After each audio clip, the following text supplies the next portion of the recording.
Bueno, pues la realidad es que ha sido muy intensa la participación del colegio. A partir del 19 de septiembre, a la luz de las velas, como ya les había comentado, justamente nos pusimos a trabajar. Hice un llamado en Veracruz 24 a todos los vicepresidentes que acudieran de inmediato. Sabíamos por la experiencia del 85 que iba a haber necesidad de atender ciertos llamados de peritajes de inmediato para muchos predios e inmuebles que seguramente iban a estar dañados. En ese momento, justamente y a la luz de las velas, en un pizarrón, empezamos a apuntar direcciones que nos estaban haciendo llegar a través de los medios electrónicos, del WhatsApp y de correos electrónicos. Y de inmediato se llenó el pizarrón, fue muy rápido, ya para las 9 de la noche ya teníamos el pizarrón lleno, entonces pasamos la información a una computadora y de inmediato empezamos a utilizar un sistema de recepción de información. Lo importante era hacer el match entre la solicitud de una visita para una evaluación pronta y alguien que lo revisara. Entonces, de entrada, pues, hablamos a todos los agremiados del Colegio de Arquitectos, mandamos una señal y empezaron a llegar primero los directores responsables de obra, que tenemos en la Sociedad de Arquitectos Mexicanos, la misma asociación de reos, y llegaron muchísimos directores responsables de obra, pero no nos dimos abasto. Así empezamos a trabajar, tuvimos la experiencia de que saturamos las redes sociales, trabajamos con Google porque georreferenciábamos de inmediato la información y entonces nos bloquearon como spam. Tuvimos la oportunidad de hablar con la directora general de Google en Centroamérica, nos liberó de inmediato, a lo cual también se lo agradecemos y aprovecho el medio para dar ese agradecimiento.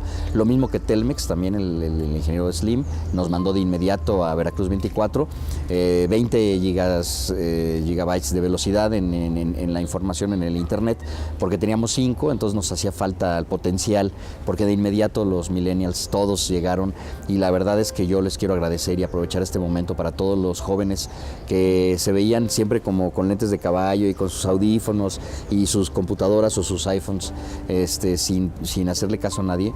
La verdad estoy muy agradecido como presidente del colegio y todos los miembros del consejo directivo y de la Sociedad de Arquitectos Mexicanos, porque todos estos muchachos sin distinción, sin celo y además con mucha paciencia y con mucha generosidad se entregaron a este trabajo que fue muy intenso. Un trabajo en el cual prácticamente la información que salía del Colegio de Arquitectos era la información que se utilizaba de forma oficial. Se hicieron más de 11,000 valoraciones. Con 4,200 brigadistas que se formaron en el periodo de 2 o 3 semanas. Desde el 20 de este mes, del mes de septiembre, la casa del arquitecto recibió muchísima gente y tanta que los servicios con los que contamos se desbordaron. Entonces mi comisión fue precisamente procurar que no faltara lo que es el agua, la limpieza, precisamente los alimentos para todas las personas que llegaban. Yo me enfoqué en ese tipo de actividades. Llegó tanta gente que empezamos a organizar grupos de 40 personas. Hubo arquitectas que también nos ayudaban a conseguir el transporte, los autobuses. También aquí los compañeros del CETRAM Chapultepec nos apoyaron muchísimo. Llevábamos tres transportes llenos a la delegación Iztapalapa, que era la que estaba más lejos y sobre todo como eran unidades habitacionales tan grandes, unidad habitacional de 5,000 viviendas, pues necesitaban también grupos grandes, ¿no? Afortunadamente la población también estaba bien organizada y los recibía, por eso esas brigadas en específico de esa unidad se consolidaron y es más, todavía ya hacen sus chats entre ellos, ¿no? Me tocó participar visitando con una cuadrilla de directores responsables de obras la zona de Magdalena Contreras, la zona más alta, donde quizá están los conflictos más graves porque tenemos la mayor pobreza. Las casas están autoconstruidas sin ninguna idea de nada y por lo tanto fallaron o francamente se cayeron. Se dictaminaron algunas como rescatables, otras como colapsadas. Se presentaron dictámenes de varias escuelas para poder agilizar la vuelta a la normalidad de estas escuelas Y posteriormente estuvimos apoyando aquí con encargos directos sobre el sistema, que ya para ese momento había evolucionado a un sistema bastante formal, viendo urgencias, ¿no? Viendo primero los colapsados, viendo los amarillos y los rojos para desocupar a la gente y minimizar la posibilidad de más víctimas, ¿no? Se clasificaron los edificios por sus daños, como un semáforo. Los verdes o no presentan daños o presentan daños únicamente cosméticos, la gente puede seguir ocupándolos, puede seguir habitándolos sin mayor riesgo. Los amarillos son aquellos que presentan o dudas y requieren de un análisis estructural más profundo, o francamente están dañados sin llegar a colapso, o sea, sin que vayan a colapsar. A lo mejor se puede entrar, a lo mejor se necesita un apuntalamiento, pero lo ideal es que no entre ya nadie más que muy controladamente y se haga un análisis estructural mucho más profundo. Y los rojos, francamente, son los que o ya colapsaron o están en riesgo inminente de colapso.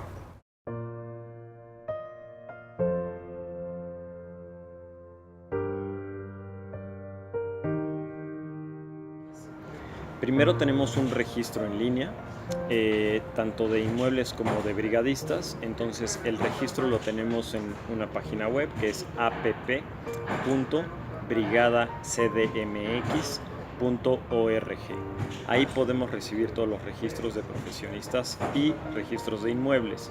Una vez que están registrados los brigadistas, les pedimos que vengan a la Casa del Arquitecto en Veracruz número 24, en la colonia Roma Norte, a que tomen una capacitación.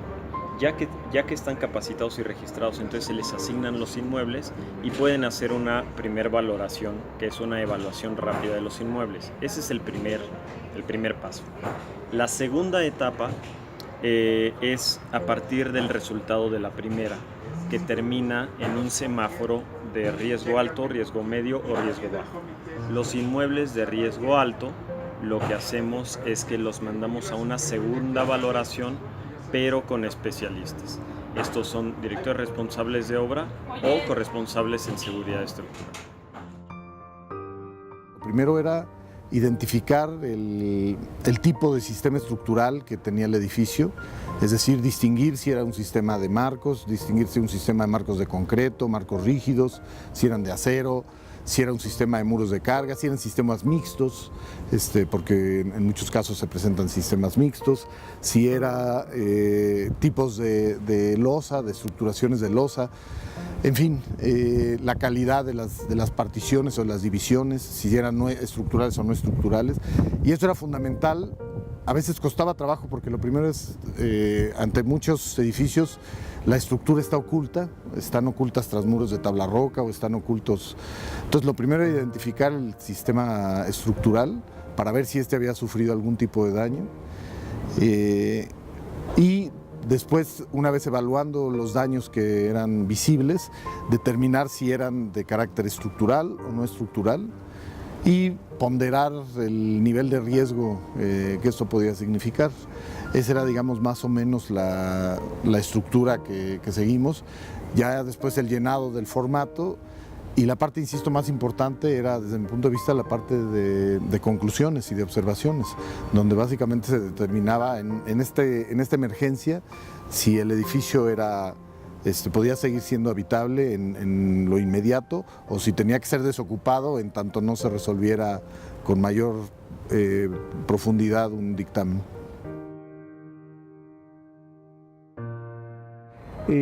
Hiciéramos trabajo de voluntariado para revisar sobre todo escuelas, básicamente escuelas. Entonces, como voluntario veo que escuelas han solicitado ayuda al colegio, porque para que lleguen a nosotros tienen que venir a hacer una solicitud y nosotros encantados de la vida vamos. Entonces vamos, hacemos una revisión, si la escuela está dañada, que ya no se pueda reparar, lo marcamos en unas hojitas que están aquí en el colegio, aquí en la Casa del Arquitecto, las llenamos y ahí indicamos si la escuela ya no amerita ser habilitada, o sea, ya no pueden dar clases ahí, si la escuela puede ser reparada, o si la escuela está bien y puede seguir dando servicio. En caso de que se vean daños que pueden ser reparados, dependiendo de los daños se solicita al especialista correspondiente. Puede ser un ingeniero estructurista, un corresponsal en estructuras o puede ser igualmente un corresponsal en instalaciones, depende de lo que encontremos dañado. Estar conscientes de que vivimos en una zona sísmica, que esto se puede repetir en cualquier momento, en mayor o menor escala, ser un poquito más previsores. Y hemos aprendido, yo creo que todos, a trabajar en equipo, lo cual eso es una maravilla, ¿no? Saber que contamos con todos y no estamos esperando que las gentes indicadas se muevan, sino que podemos tomar la iniciativa para hacer las cosas y trabajar junto con estas personas para poder trabajar todo el mundo en conjunto. Estaban diciendo qué experiencia teníamos y obviamente tomábamos una capacitación, una pequeña capacitación, de tal forma de que se agrupaban brigadas donde las personas que tenían más experiencia, sean DRO o ingenieros, eran los que eran apoyados por chicos que estaban estudiando o que están estudiando la carrera de arquitectura o ingeniería. Hay bastantes cosas que debemos de aprender. En primera, que somos un país con alta sismicidad y que nos compete bastante el interesarnos más sobre esto, ¿no? De tal forma de que desde preescolar se empieza a enseñar de una forma diferente el aspecto del sismo. Yo lo vivía de que básicamente muchas veces era jugar, pero cuando ya realmente pasan las cosas, entonces yo opino de que es cuando deberíamos de salir con mayor preparación, ¿no? Entonces pienso de que la sociedad mexicana ha actuado muy generosamente y pues eso da esperanza, ¿no? Da esperanza de que las cosas mejoren y que podamos servir mejor. Estuve apoyando aquí en la Casa del Arquitecto, me enteré por una compañera de la facultad. Estábamos buscando la manera de poder apoyar con los conocimientos que teníamos de arquitectura. Sabíamos que se necesitaba mucha gente con ciertos conocimientos, aunque sea básicos, de construcción y nos vinimos aquí a hacer las brigadas. Nos mandaban a hacer revisiones rápidas de los inmuebles con un arquitecto a cargo. Normalmente eran edificios unifamiliares o bueno, de vivienda principalmente, ¿no? Primero nos dedicamos a checar si hay daño estructural, ¿no? Hacemos el reporte de todos los daños que vemos y hacemos recomendaciones de las medidas que se pueden tomar para evitar que haya que haya daños a largo plazo o que la gente no sufra ningún peligro. Sobre todo que al menos en Xochimilco se notó mucho que había muchas bardas dañadas y pues era como el principal peligro de la gente. Entonces, si una barda corría riesgo de caerse, lo comentábamos en el reporte y las autoridades mandaban a una brigada que estuviera capacitada para poder retirar la barda y todo el escombro. Y bueno, al menos a eso se dedicaban en el centro.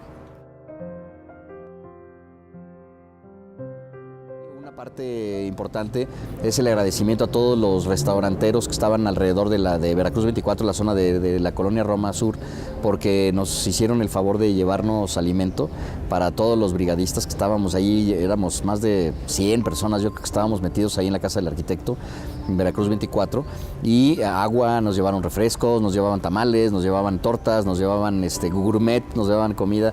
Ellos mismos decían, incluso por ahí hay un video en YouTube que marca que pues ya tenían la comida ellos comprada, ¿no? Y no la iban a vender porque los restaurantes estaban colapsados, o sea, no había manera de llegar a los restaurantes. Entonces dijeron, pues vamos también a servir, y entonces y empezaron a hacer sus menús, los menús sencillos, y lo mandaron no solamente a nosotros, sino también a todos los brigadistas que estaban pasando piedras y con este fenómeno. Hay un efecto particular que quiero comentarles como una anécdota. Yo me acerqué con uno de los generales militares que estaban ahí y les dije, ¿por qué no acercan el camión a donde está la zona del colapso? ¿Y por qué hacen que toda la gente pase la piedra de mano en mano, ¿no? Me decía, porque si no ponemos el camión hasta aquí, ¿qué hacemos con toda la gente? ¿Sí? Entonces, la gente también tiene un efecto psíquico de yo estoy bien, mi casa está bien, mi familia está bien, tenemos la necesidad de ayudar.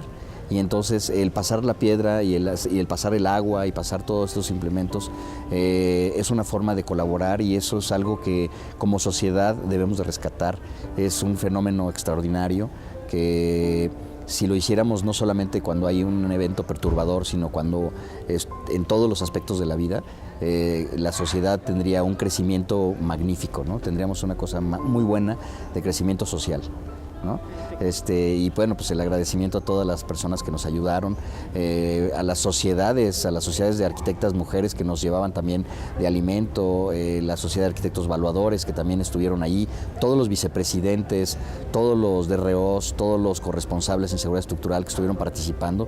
Fue un agradecimiento especial porque la verdad es que fue un apoyo de todos, ¿no? Ahora sí que a nosotros nos tocó liderar el tema, pero fue un apoyo incondicional de muchísimas organizaciones, todas las universidades de la ciudad, más de 25 universidades se descargaron hacia nosotros y nos ayudaron. Entonces eso fue una cosa maravillosa, ¿no?